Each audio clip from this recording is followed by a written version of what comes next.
just wanted to kind of share some things with you today. We have been home like everybody else and doing projects and having some fun together, spending time as a family. But one of the things we've been doing more of is spending time with Jesus and talking to Ava about what a relationship with God looks like. So I kind of wanted to share with you a little bit something that happened today, but I guess I'll preface that with most of y'all know that Tim and I only have one little kid, and that's because we struggled for a really, really long time with infertility. In fact, I lost 4 pregnancies by the time I was 23. And then we went a really long time just thinking, we're never going to have kids. And I finally had sweet little Ava Grace 2 weeks before my 30th birthday. And that actually wasn't the end of our fertility struggle. We lost 2 more after her. And actually, there was a couple times where I actually thought I was going to die from things that happened, complications. Even having her was kind of a scary day, scary time. So anyways, because of that, we had a lot of time before we got her. And although there was a lot of really horrible heartache, in fact, I used to not be able to talk about it without even crying, but there was time to do some planning. And it gave us time to work through some things in our marriage, and it gave us time to really think and plan what kind of parents we wanted to be. We believe that the way you do anything in life, and that the way you do anything well in life, is by having goals and steps and plans on how to meet those goals. And so before we had Ava, we had a few parenting goals that we had set, and a few plans. And one of those goals was that we wanted to give her a childhood that she didn't have to heal from as an adult. And that was really important to us because we kind of had some things that we needed to heal from as adults ourselves. And one of the things that was really important to us was to make sure that she had a positive view of who she was. Growing up, sometimes people say things to you that maybe you take the wrong way. And then sometimes people say things to you that they didn't mean it. It didn't get taken the wrong way. They meant for it to be a negative thing. And sometimes people say really amazing things about you. But when you're a kid, you internalize that. And that becomes what you say to yourself, who your parents think you are, who your family thinks you are, who the people you love think you are as a child, is what you tell yourself. So one of the biggest things for us was to make sure that Ava has a positive outlook of who she is and a really positive inner dialogue. So when she was little, I started telling her before she would go to sleep, I would say, sweet, smart, beautiful, and kind. And then that kind of grew, and she added some things that meant things to her, and then we added some things. So if I noticed that she had done something that was super brave, I started adding brave. Anyway, so now what we say every night is sweet, smart, beautiful, kind, strong, tough, brave, honest, patient, schoolgirl, window, inquisitive, spyglass, loving, heart, good, and wonderful child. Again, some of those words mean nothing to you, but they mean a lot to Ava. So anyways, back to what happened today. So today I decided, you know what, let's talk about what the Bible says about who we are, about who God says that we are. So I just Googled a quick list because she's a kid. She's not going to sit through, several scriptures, but she will sit through a quick list of me saying, hey, guess what? The Bible says that you are loved and you are chosen and you have a purpose.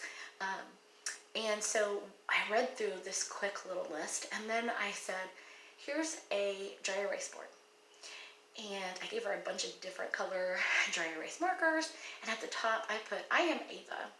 And then I handed it over and I said, write who you are.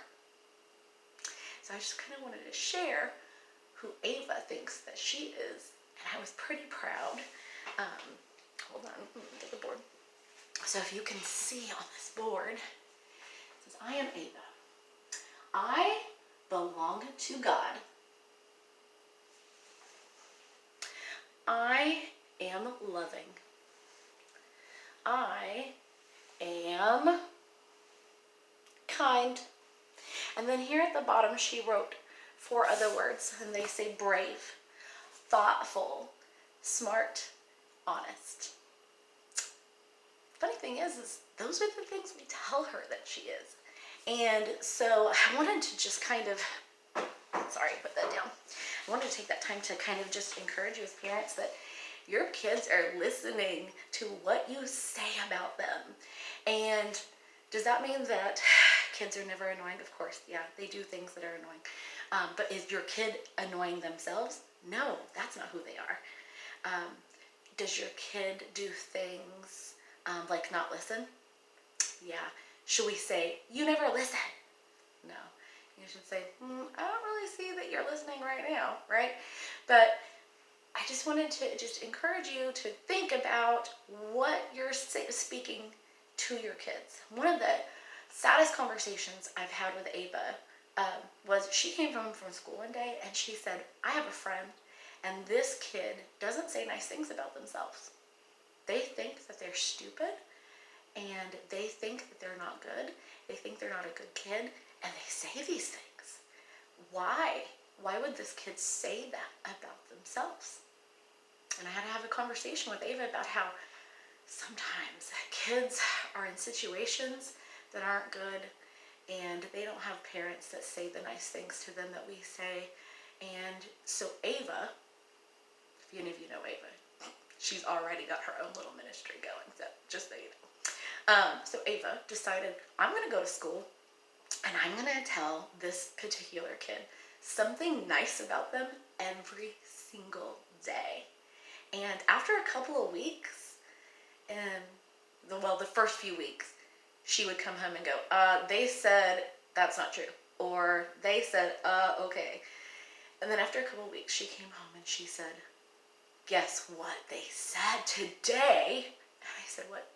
She said, they said, thank you. I think that's true. Wow, how powerful is that? If a 6-year-old little girl can have such an impact on the dialogue of what another kid is saying to themselves about who they are, think about the impact that you have as their parent, as their teacher, as their aunt or uncle or grandparent or friend of the family or whatever, whoever you are.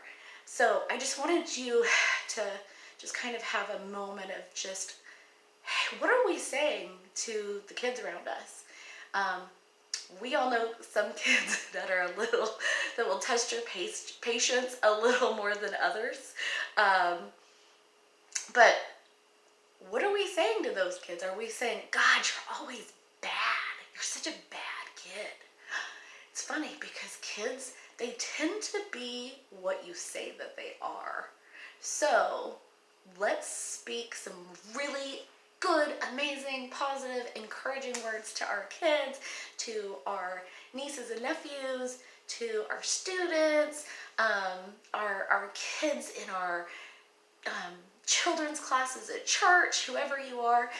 I just want to challenge you to be mindful of what you're saying, and not just to your kids. This really applies to kind of everyone in your life. I always say that God is the only person I need approval from as a parent, but the truth is I can gauge what kind of parenting I'm doing at the moment by my kid and by our relationship. And the same thing goes with my husband. I can kind of gauge what kind of wife I'm being and how our marriage is going by our relationship and what's going on at the moment. And really, every relationship you have is like that. And so I just want to challenge you to sit and think of some things that maybe you could say different of maybe you've been a little hard on your spouse lately, and so it's time to sit down and think of some nice things to say to them. Or maybe you've been a little bit more frustrated with your kid lately, because let's face it, having your kid at home when you're not used to it and being a teacher when you're not exactly programmed for that is difficult. And so maybe it's time to think of some things that we can say nice about other people. Um, Obviously, I'm not perfect. I myself say things that I probably shouldn't. I say things to my husband I shouldn't. I've definitely made mistakes as a mom. Um, thank God, God has grace for that. And thank goodness that I have a husband and a daughter who have grace and forgiveness for me also. And we're just, trying the best that we can. But maybe you didn't have time to plan and prepare to be a parent. That's okay, because guess what? God can meet you where you're at, and you can start a plan now and start preparing a parenting plan and goals now. And He will always, lead you to do it.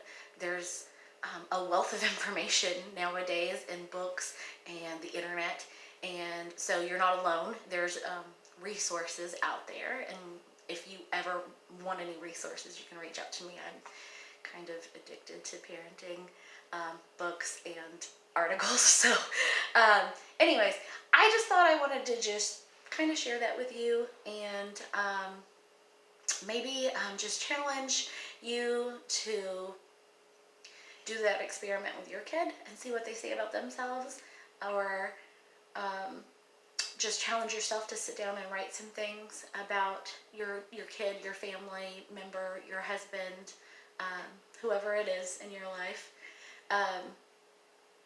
and just let's say some positive things. Let's start watching how our relationships change when we speak to those people in a different way, in a more what's the word I'm looking for? In a more intentional way. Let's see how our lives and our relationships change when we're more intentional about our relationships.